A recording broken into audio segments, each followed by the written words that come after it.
if you look at the quantum of writing and directing that have done in the last 8 years, it's borderline insane. When I made Hyderabad Blues, the censor board gave me 91 cuts.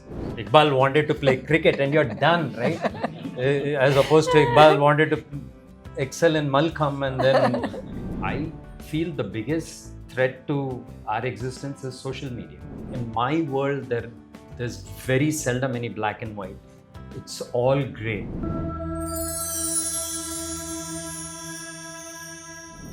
So as everybody can feel and see that there is an interest in talking to Nagesh Kukunoor, this is also one of the ideas which we got requests for. Our reporters wanted to talk to Nagesh, and Nagesh very quickly said also yes to it.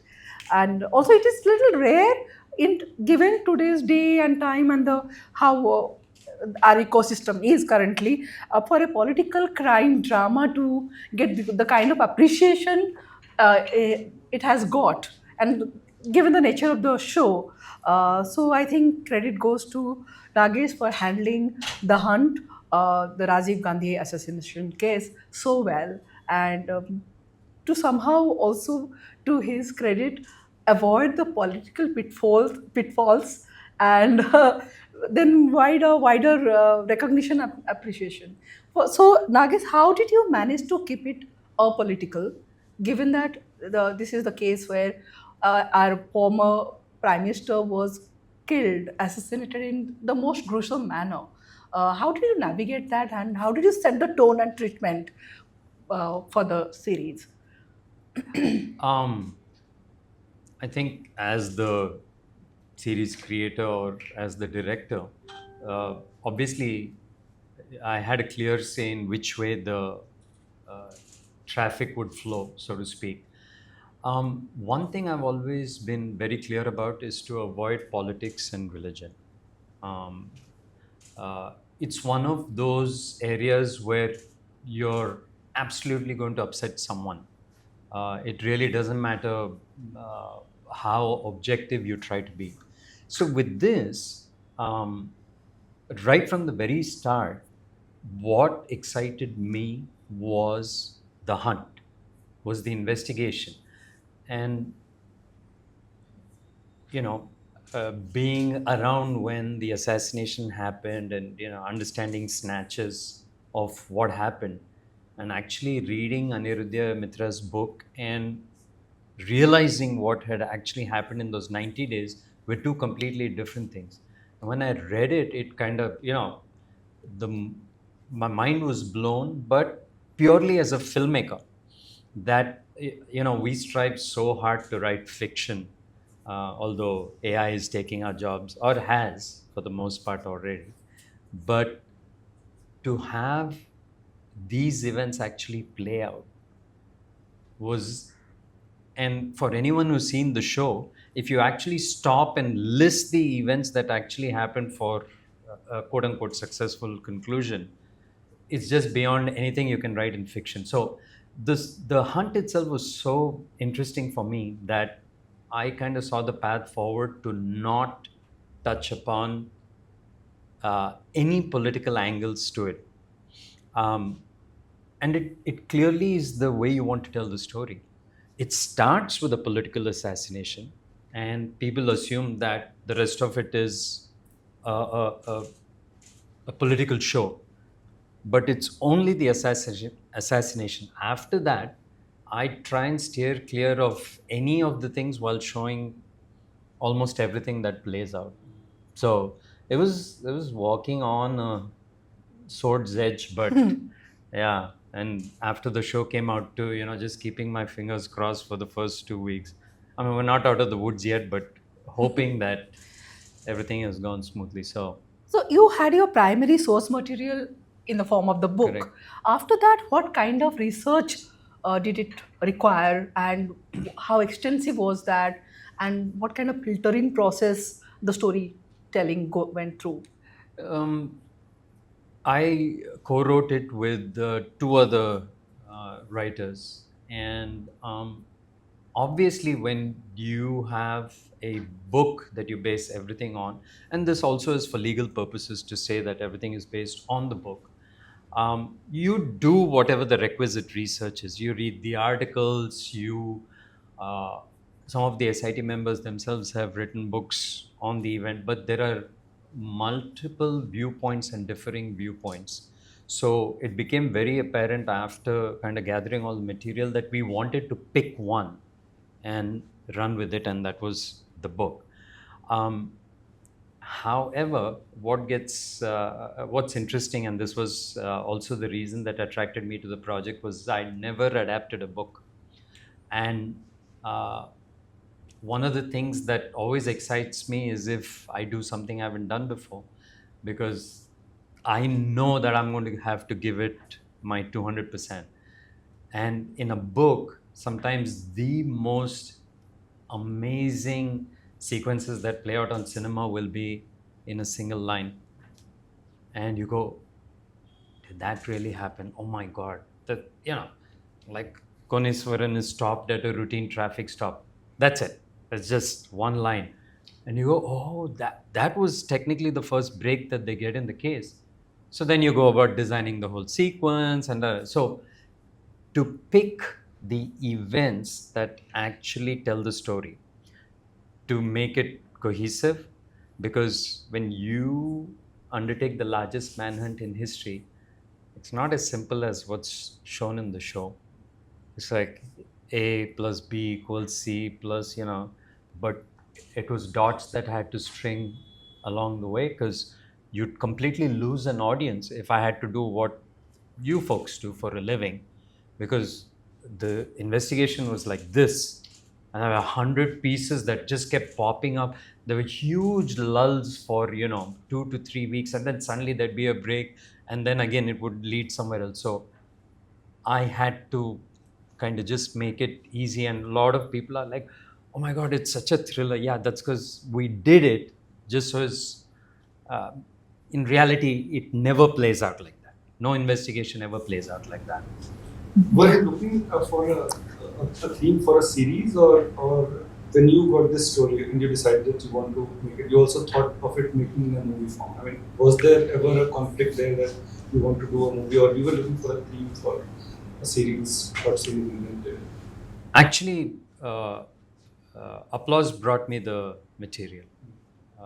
Samir Nair, who heads Applause, he was the one uh, to whom Anirudh had brought the material. And then he said, write a book so we can, make it all, check all the boxes. And then once the book was written, that's when he pitched it to me. So it was always a series from the get go. And honestly, I've now for the past 7 years, I've just been almost entirely in the series space, barring making one feature film in Telugu. Everything else that I've done has been here. And uh, the material that kind of makes sense for a series, uh, gone are the days when you would look at something and say, oh my God, this is so dense. How do I condense it in 2 hours? And now that stress is out the window, because you get the book and you go, oh, okay. The only question becomes the monetary viability in terms of should it be 6 episodes, or of course now we constantly get metadata about how many episodes is the correct number. But yeah, so it was pitched as a series. I was one of the earliest guys who jumped on to this bandwagon, because way before streaming came to India, I've been trying to pitch myself as a series director in the US. So I've had multiple meetings, I've pitched some ideas. I've also just offered my services as a director on, because I've just been an HBO fan for the last 30 years. 88 is when I went to the States. So I was a child of HBO. I mean, I just loved everything that they did. And to do something in the long format was something I was just waiting for. So when Applause came around, I was like, finally. And then once that वो चस्का वो जो लग गया उसके बाद, it's like, no, I mean, don't get me wrong, feature films are awesome and they're still my, you know, uh, it's where I began, and it's something I don't want to abandon. But up to this point, it's been very gratifying to do stuff in the long format. Nagesh, you mentioned Also initially, introduce yourself. I'm Mohammed, I report on crime. So I was interested in how the series ended, and you said that you wanted to be off the political thing, but towards the end there are certain things which are not directly said. I'm sure for various reasons, wherein the time, why don't they get a clearance to storm the place where these guys are there? And then when the prime minister, when they go to brief him, he asks the CBI head to wait and the other guy to leave. So, I mean, obviously, y'all are hinting at something. I wanted to know whether that is the format that is there, because I haven't read the book. So, in the book, also, he leaves it open ended and y'all have just gone by that, or have y'all kind of made changes? So we have made a couple of changes because there are so many theories floating around regarding that. So one had to kind of pick, maybe suggest, maybe not, maybe this is what happened, and kind of leave it open ended. So that's what we did. But with the adaptation of anything, and this has been an enormous learning experience with uh, adapting anything true, in this case, true crime, is the moment you take it from the page to a dramatic format, the kind of liberties you have to take. You were not there. You were not there in the room. You've heard it from this person, from that person, from that person. So like a lot of times in your reporting you'll say from an unnamed source, it's like that. So you hear stuff and you're like, oh, okay, I want to put it there, but how do I put it, where it's so every small thing, including the words that come out of the character's mouth, are we doing it right by them? It arguably was the most stressful thing. And I don't mean for being sued or creating a controversy. It's not that. It's me as a writer and a filmmaker. I want to do, uh, right by whoever I'm portraying. And in my world, there's very seldom any black and white. It's all gray. And so that's why even when I deal with the LTT, it's dealt with so much humanity. There's never any finger pointing because, I mean, like, the characters say one man's terrorist is another man's hero. So We write on sports. You touched upon the whole finger pointing bit, and you've spoken about the pressure. But I just there are so many different elements to it, right? There is the regional aspect to it, the LTT side that you mentioned. There are political figures, figures from the security establishment. How do you make a series without hurting any one of them? So far, at least. I mean, but I don't know what that answer is, but I know that when we were doing it, when we were writing it, more than anything else, that we were absolutely paying attention to the fact that there would not be misrepresentation, and taking liberties can be interpreted as misrepresentation also. So it's not that it cannot, but it's trying to just do the best that you can. I don't know. And like I said, since it's been out, that's been my only stress. I mean, it was arguably the most exciting project that I've done, but just constantly hoping that you haven't upset anyone. And once again, it's something that I've done my entire career is sometimes there are ways to say things, and you can say the most meaningful of things in ways that don't offend people, as opposed to doing it in a way that's in your face and getting your point across. And I think I've pretty much done that all, and it's genuinely the way I view the world. So it doesn't take effort for me to uh, you know write things a certain way, write lines a certain way. But is it like tougher now to make these kind of shows or movies compared to say 15 years ago, given the world we are at right now? It's a hypersensitive world for whatever the reasons are, and people can come at you from any angle. Uh,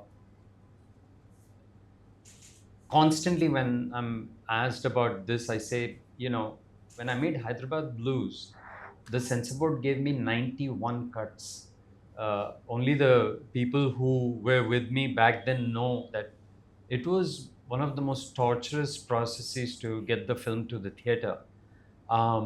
So I'm not new to this kind of milieu that, there the gatekeepers were defined. So you knew that, okay, so when I'm going up before the censor board, such and such a thing would happen. I mean, the Anand Patwardhans of the world were also on a parallel track with me. He was doing his own stuff. And I would constantly look and say, man, I could never do that. I still write within this space and this is how I do. But in today's times, everything is amped up and it plays out here. So the answer is yes. You really don't know what's going to happen and how. So personally, for me, I feel the biggest threat to our existence is social media, more than anything else in the world. So in 2019, I just disconnected everything and I I went off the radar. I do have an Instagram account, I'm told, which I didn't officially shut down. And my last post was wishing Kirti Suresh on her birthday in June of 2019. That's what these guys told me. So yeah. And it was not listed anywhere that Amit Verma went to Karthikeyan and said that. So yeah. Hi, I'm Alok. I report on political stuff in the Express. Uh, Apart from the speed and thrill of the series, the best thing for me was the superb acting from all the actors, and Casting is casting was yes, amazing. superlative. Like Shafiq Mustafa, I became fan of, you know. And I just wanted to ask, what was the thought process behind selecting those actors? Because these are not big shot actors whom we always see them in different web series or films. So for example, Sahil Vaid's previous work was, I mean, I knew him from Badrinath Ki Dulhania, Absolutely. and seeing him in that role was completely different. So how did you come to that conclusion that these guys will play? What was the thought process? And if I can add to that, how do you look at casting? Because in today's age, OTT had changed the whole casting game. So if you can also give a little Okay. broader perspective. You said it. Because of the OTT space, what we understand as casting has just changed. Uh, Prior to that, if I had to justify a cast like this to, uh, the platform and, what the marketability would be, who brings poster value, it would have been virtually impossible. But now, when I clearly sort of lay out my plan, okay, this is how we want to do it, no one balks. Okay, it's not like people are, hey, what is this? What do you do? So here, the guiding force was clearly the fact that we had to get people who at least looked like the characters they were portraying. So that clearly was the starting point. It's not like we had a choice. Now, here's where, because of the OTT space, we have some great casting directors and casting groups that have popped up in Bombay for sure. And the one who handled this show are guys called Casting Bay. And we had two of them, Anmol and Akhil, worked on this, and they just, this is where I remember the days when I'd sit with my ADs and for each role we'd be like, "Kaun fit karega?" And then there's like, hours of talking and days of, and now they just put three people for this, and this was the biggest casting job that they had in terms of the number of characters they had to cast. I mean, it's huge, but they found them. They dug around and they absolutely found them. And some, because you mentioned Sahil Ved, you're talking about exactly like luck gives the biggest breaks in the show. Uh, Sahil Ved is a Punjabi. Amit Verma from Delhi. IPS cadre, Tamil Nadu. So he speaks Tamil as well. Guess where Sahil Ved grew up? Salem. what is the likelihood? Acha, and he did a movie or show, I forget, in which he had to really put on weight. So Sahil comes in for the audition for Amit Verma. Uh, so he looks the part. Okay, we check the box. He does a great audition in Hindi. Of course, I'm like, oh, okay, that's fine, but can we get him to do it in Tamil? And I get the audition like the next day. I'm thinking he has to prep. And then Sahil told me that when they got back to him and said, can you do the scene in Tamil? He said, yeah, just give me a couple of hours, I'll be good to go. Oh, you don't want to prep? He's like, no. So, what is the likelihood that someone looks like Amit Verma as a Punjabi, but who freaking was. And Salem's very close to my heart because I went to a boarding school in Tamil Nadu, in Yerkad. And the town that you had to take the bus from to go to Yerkad was Salem. So I know Salem like really well. So, I mean, yeah. So these kind of things happen. Amit Sial was a last minute suggestion by Samir Nair.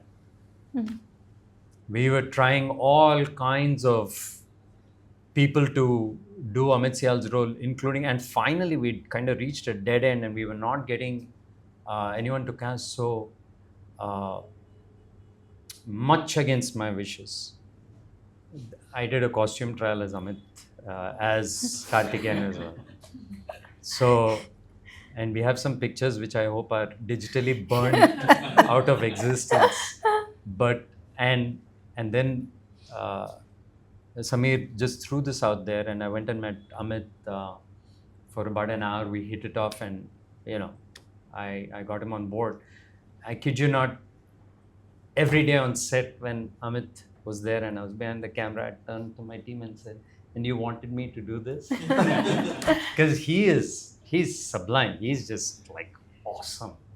I mean, one of the most amazing actors I've ever worked with. Nagesh, there are so many true crime dramas out there. Like they're coming from everywhere. Like India, Hollywood is making it. Like they're on Amazon Prime, they're on Netflix. So, what do you think draws people to a true crime drama?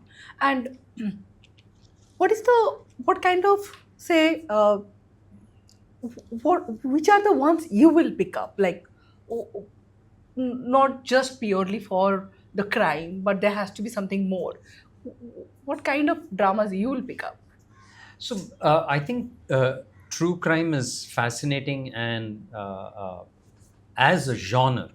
So I don't know if it's better or worse than so many of the other genres that we have, like horror and action and drama and so on and so forth.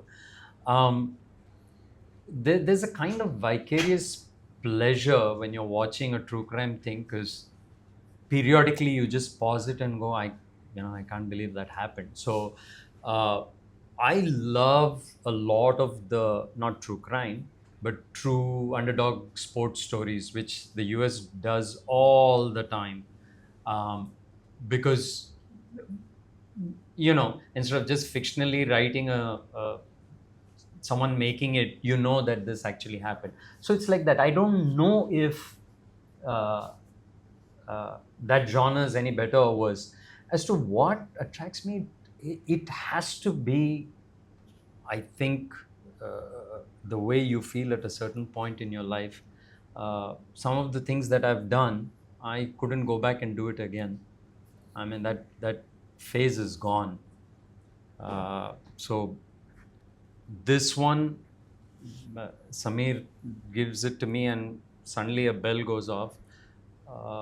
And I was also excited by the fact that I'd never delved into anything to do with true crime. So it was a great challenge. So, Nagesh, kind of, like, you are a fantastic film director that way, but you have written this series as well, and the research that has gone into it kind of really shows.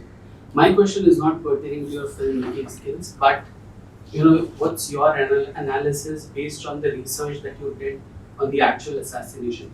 One question that always has rankled me is, say, for an organization that was so secretive, would go out of its way to kind of hide what it was doing.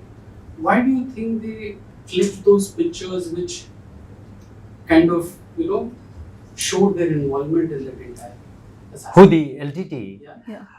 The justification was that they wanted to, and they didn't take credit, but the justification was that everything that they did, they documented as proof that they could pull off the most audacious things.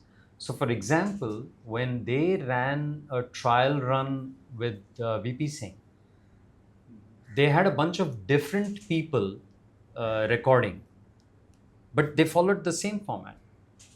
Dhanu had a garland and went all the way to VP Singh and garlanded him and everything, which is what's shown there. But they did a proper dry run. And then in VP Singh's case, they wanted to take it back to Prabhakaran and prove to him that they could get all the way to the top, the big person. But the only proof is, I mean, how do you say that, oh, yeah, this is what we'll do, as opposed to actually showing it? So it was brilliant in its, conception. They did the same thing here. All physics played a small part in it. Otherwise, they would have gotten away with the perfect crime that this guy just wanted a slightly better angle and he kind of raises the camera and that's a little bit above the blast radius and the camera survives. It's so, I mean, take it for what it's worth, but that's what happened. Yeah. For a lot of us 90s kids who grew up like you, like it's two-part question. One is, for us, whenever we think of you, it's Rockford, it's Hyderabad Blues. I wanted to know one that as you progressed and as you went on to do other genres and things like that, were these two movies ever restrictive in a particular way that the industry then expected you to do these kind of movies? And also, like a lot of my friends, when we talk about it, there are two questions they ask: what happened to Ram Gopal Verma and where is Nagesh Kukunoor? so the people were like, okay, why are we not like, there was clearly a fan following and people wanted to know what happened. So yeah. I can't answer for Ramu, even though I know where he is right now. But that's probably, it's better served by him answering it. The second part, where is me? I hate referring to myself in the third person. Is I told you clearly 2019 marks the spot that I kind of go underground, and the reason for this whole period is I have done more work from 2017 to today than I have in like the decade prior. 3 seasons of City of Dreams, Modern Love Hyderabad, this one. I just finished another show.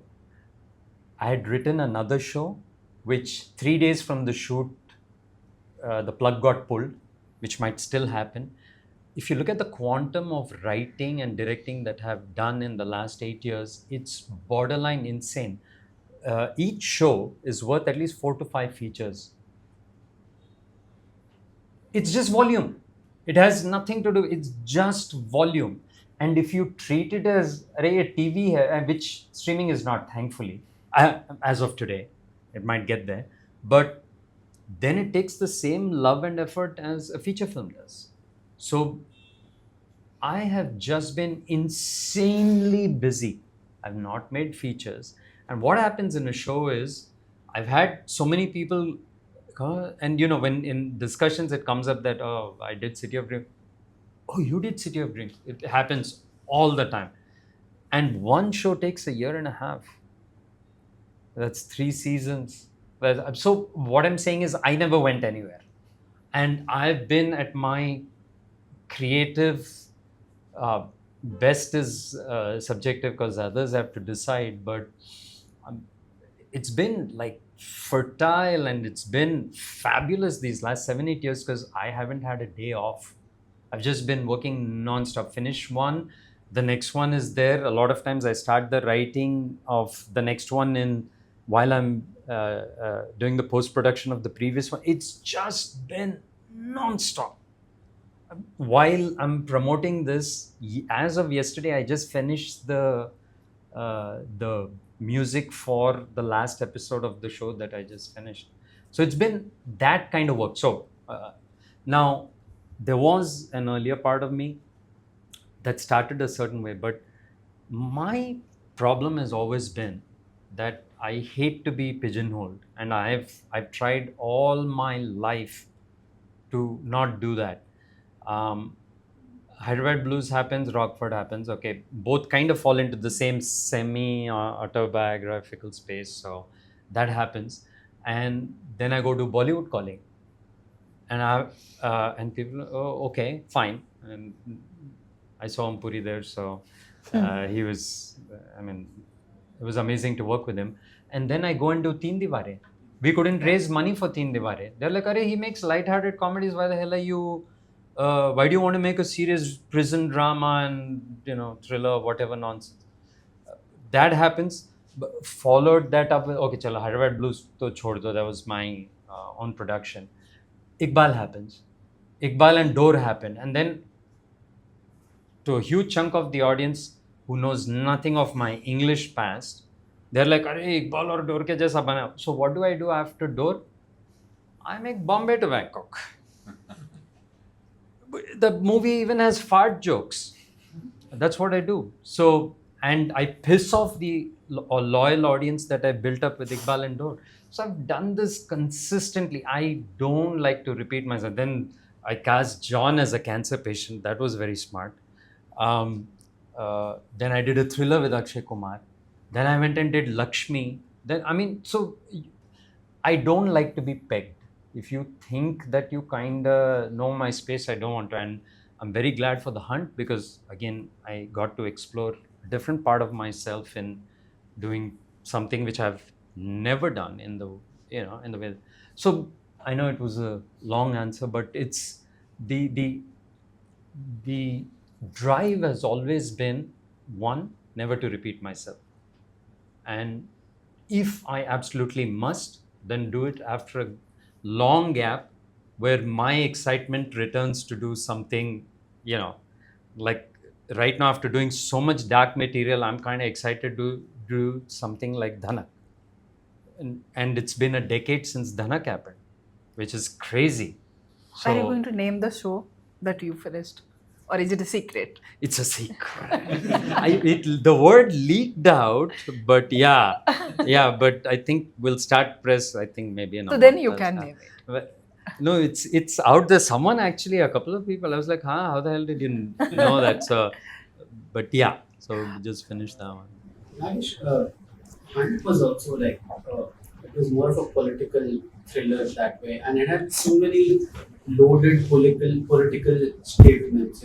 From say Tamil nationalism to how our topmost politicians kind of behave in how the investigation should go ahead with on the death of former prime minister.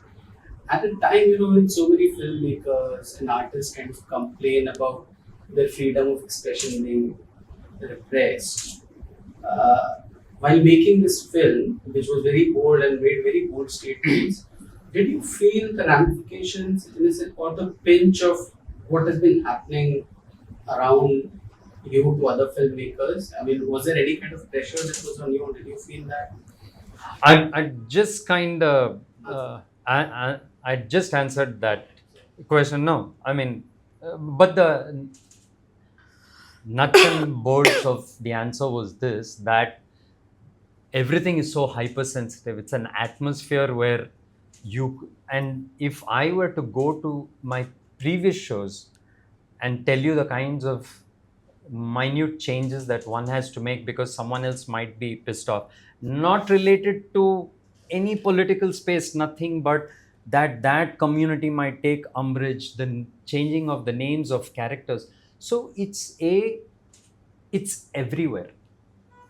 It's political, it's religious, it's caste based, it's everything. Everything is no. You can make a sweet love story set in some small town, and I guarantee someone can sue you even there. it's the times we live in. And Okay. I've, we've been writing now for 7-8 years.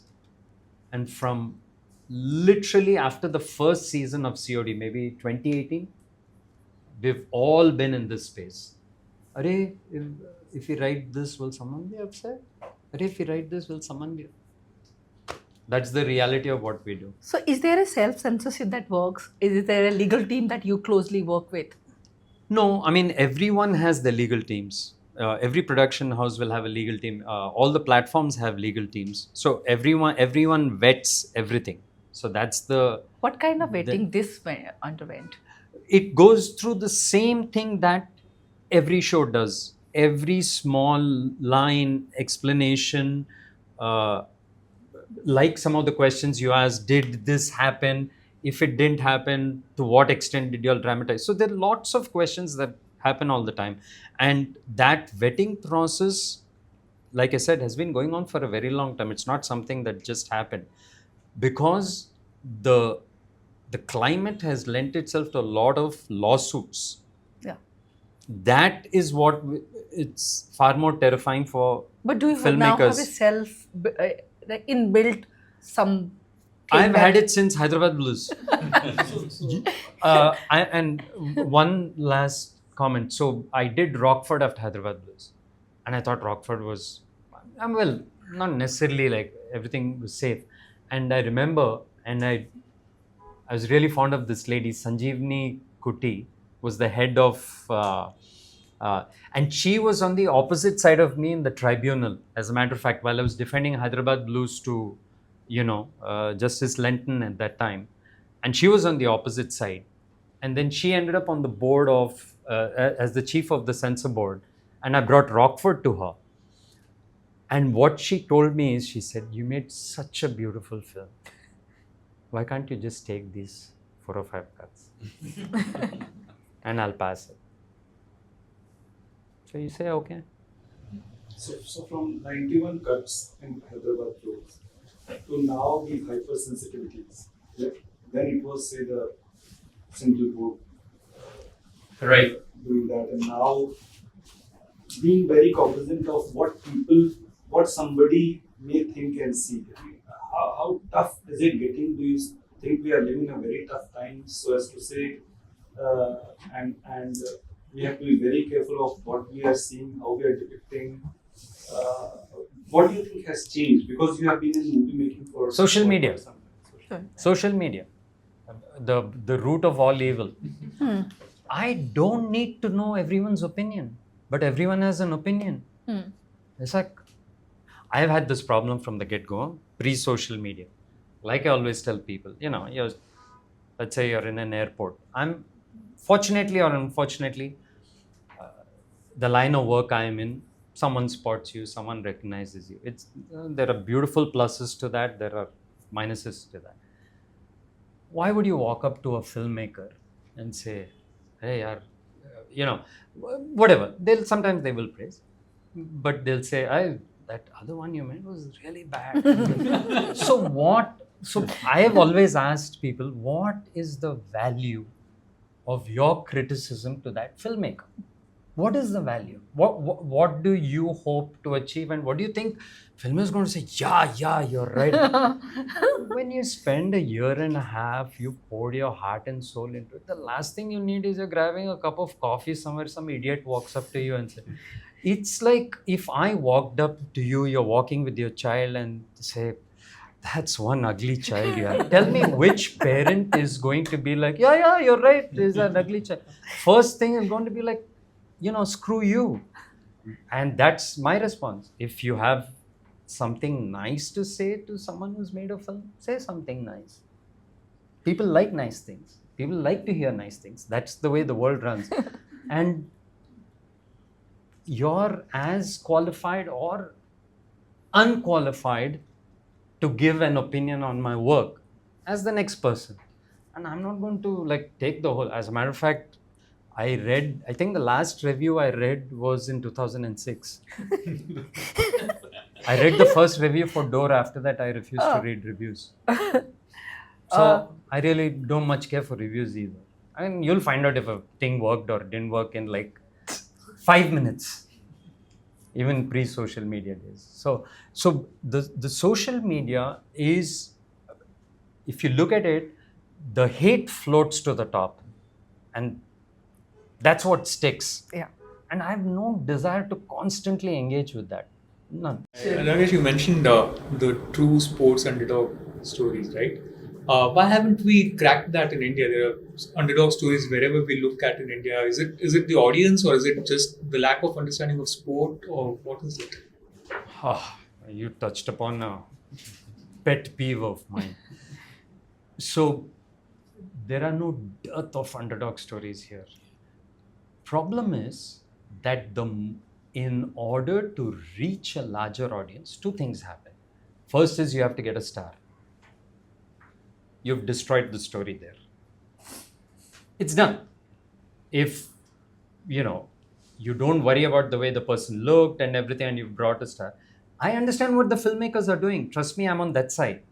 There are a couple of true stories which almost happened and didn't happen because you couldn't attach a big enough star to get that budget. So the moment you approach it from that, you've lost all credibility. So those don't work. And then to justify it, that star, you need to make it bigger and bigger and bigger and bigger. And then, yeah, we all take a few creative liberties, but when you just blow it out like that and you put something up there. But yeah, I would love to. I mean, there's so many wonderful stories. Yeah, because you see what others produce outside of India. I mean, we have much better stories, and there's absolutely no one telling them. Yeah, 100%. It's only this. So let's say you whittled it down and made like a 3 or 4 crore or 5 crore film. You tell me, who's going to see it? Where are you going to show it? So then you have to circle back around to the fact that you have to get at least a B-list star, get that budget. So our movie universe setup is not equipped to deal with that. That's not going to change anytime soon. But Iqbal was quite good as a sports movie. Yeah. What drew you to Iqbal? I mean, if you can tell Yes. something about that. I had actually, I forget who had approached me. They wanted a bunch of us to write short stories to commemorate President Abdul Kalam's second term in office. So they wanted us to write about some children's stories or anything because he was very fond of kids. So I had this idea about again, the driving force was always I wanted to tell an underdog story. So I had an idea about a deaf-mute kid who excels in Malkham. I started writing the short story, and it was only supposed to be like 8-10 pages, and 7 pages went in describing what Malkham was. So then when I flipped it to cricket, it was like, oh, because all you have to say is, Iqbal wanted to play cricket and you're done, right? As opposed to Iqbal wanted to excel in Malkham, and then so that was the genesis to it. So I wrote a short story. It had some key elements like the buffalo scene and all that. And it was just one of those things that, why don't I make this a feature? And the pitch, a lot of people thought it was a movie about cricket, and it wasn't. It never was. Yeah. For me, it was, you could have taken cricket out and put anything else. And the heart and soul was about someone with a disability to overcome it. And it's the classic underdog tale, hits every trope, supportive, weeping sisters, everything. It's got everything. I have a related question. You cast Nasiruddin Shah and Girish Karnal. Is it their last film together? And Possibly. yeah, and they also had a very interesting personal dynamics, Yeah. So how was it to bring them together? And how did, do you remember any time with them from the sets? Yeah. I remember a lot, but I don't know if they share screen space, I think, in just one scene, I think. Just one scene or something, right? Yeah. I don't even remember I also have another weird thing, but might as well, if I'm laying out so many Please do. weird, odd things. It's good for social media. Exactly. For the people who are interested in the uninteresting stuff. You won't get to know what all has been put up. The feedback loop, as I'm told. I don't watch my own films. So I have no idea. I can't even remember Iqbal ke one or two broad strokes I remember, but I really don't remember the details. I mean, it was 20 years ago. But I don't remember doing a lot of scenes with the two of them. But individually also, how are they? Oh, Nasir I'd known Deewarein. for a while, exactly. Initially, there was a chance that he was going to do Manu Kapoor's role in Bollywood Calling. So I was in touch with Nasir right after Rockford. So I knew him for a while. Getting him to do Mohit, right? I think that was his character, was, fairly easy as in terms of pitching him the script. Mr. Karnad was one of those, having grown up, you idealize that man, right? He was just one of the sweetest, nicest human beings you could ever meet with. He was just a great guy.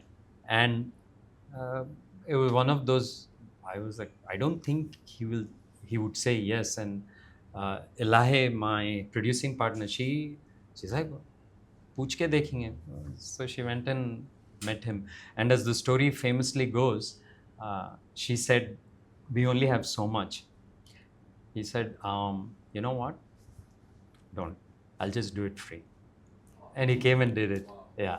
So he was just a great guy. And of course, I cast him in Door again after that. So. What do you see as the future of films per se?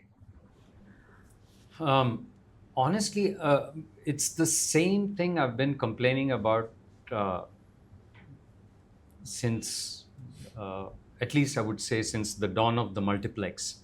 When the multiplexes first came, I was one of the most excited filmmakers out there, because I said, okay, now I don't have to fill a 1,000-seater or an 800-seater. I can fill a 200-seater, But quickly found out that once again, the same gatekeepers just transitioned from there to here. And the pricing. The future of cinema will only be dictated by the pricing. That's all. There is no magic to this. You put tickets at $100, you're going to fill, you can get 3 new small films into theaters every week, and the theater crowds will be back. I'm sure the math doesn't work out for the theater owners, for sure, with the real estate and everything. And so then you're back in that same loop. So even when Dhanak was the last film that, I really struggled along with Manish Mundra, the producer, to release, because you say we're going to do a largish release, 300 prints, for a small film like that, great. But then you get, in the entire Andheri West area, you get all morning shows. And, those shows barely collect any money, and the film leaves the theaters. Because Dhanak is priced at the same cost that, whatever the Shah Rukh or Salman film is. So I've been complaining about the same thing. It's like, price it lower. Each film should be priced according. And the distributors, the theater owners, when they see a film, they know. Yeah.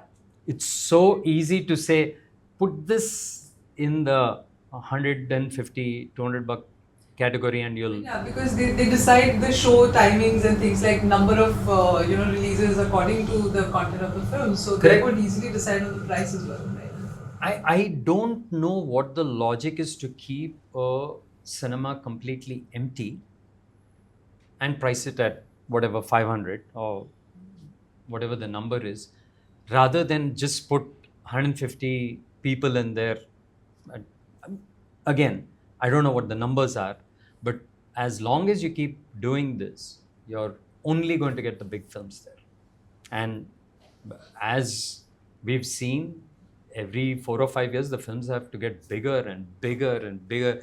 Now, 1,000 crores is not a number that anyone even reacts to make a film. That is. But is it possible to have more Puspas?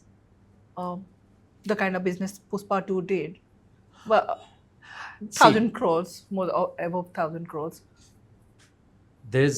I genuinely believe, and it's my diehard optimism that keeps me going as a filmmaker, there's place for all of us. If it weren't for the big films, half the industry would not function. The success keeps people employed, and there is a certain level of excitement to walk into a theater and watch something on that scale. But that can't be the only thing on offer. That's all I'm saying. Just like our moods are different, you need that, and then you need the small one, and you need something else. So, and content is entire. The sea shift, clearly, one change was when the filmmakers making films,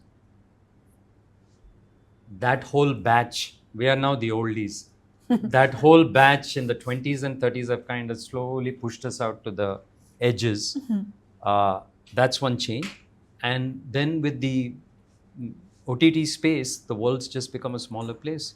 So now for a filmmaker to go and pitch it to a producer,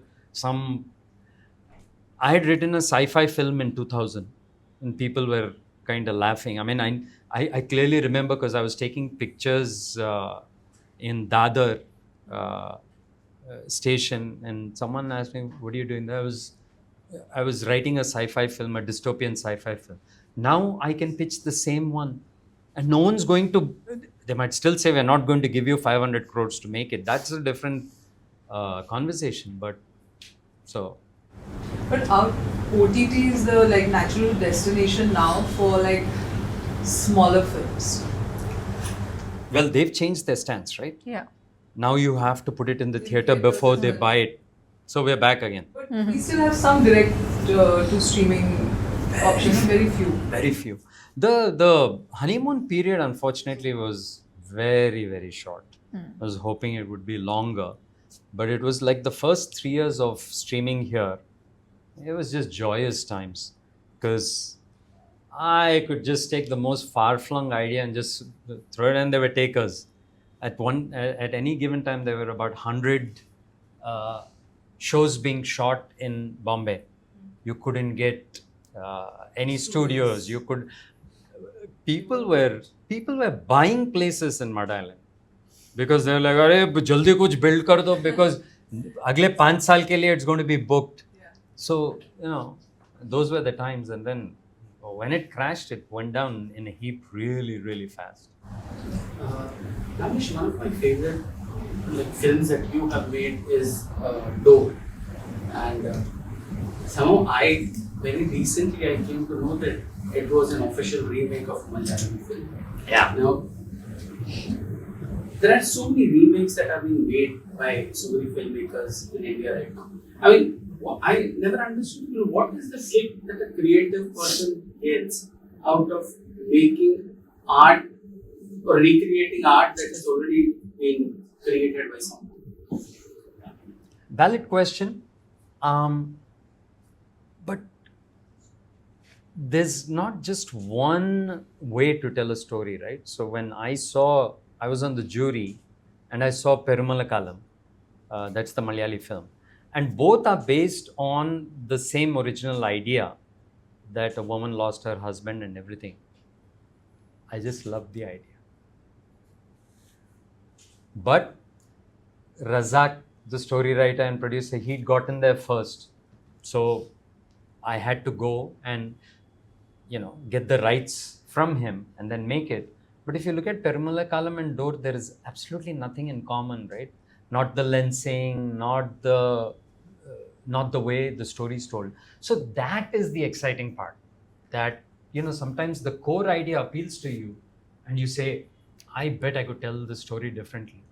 I did it once again with a movie I made a movie in 2011 called Mode with Aisha Takya and Ranvijay. And it was based on a Taiwanese film I saw at a festival called A Moment in Time. Once again, that central idea really appealed to me. Bought the rights and then completely retold the story here. So it's sometimes you feel strongly about something and you say that I can tell it differently. A lot of times filmmakers here, when they take a hit film in one language and transition it into another language. I haven't done that. Who knows? Maybe I'll do that. If the right project presents itself, why not? So So nice. we've spoken a lot about your filmmaking, but you've also acted. Unfortunately. We recently saw you in Patal Lok, and which is how I knew about you before I knew about you. So Oh, what is- really? That's a good intro. Another generation. Exactly. So what was that experience like? And this role of actor and a filmmaker, do they usually inform each other in your experience? So I actually trained as an actor for 3 years. I have zero training as a filmmaker, as a director. And it was ironic that as I was training as an actor, I knew exactly what I wanted to do, which was direct. I mean, there was nothing more clear at that. You know, it was that epiphany of epiphanies. So the first couple of films followed the same thing of, okay, I have this kind of budget. I think I can do the right job that's required for it. Even with Hyderabad Blues, I first came to Hyderabad and I auditioned for Varun. That's the character I played. And I couldn't find anyone with the right bastardizing of the Indian and American accents. I couldn't, there were lots of boxes that were not getting checked. So I've worn that hat where I've done writer, director, in Hyderabad Blues case, producer as well, and actor. I've done that. So in my stuff, I kind of have a sense of what it is that I need to get out of it.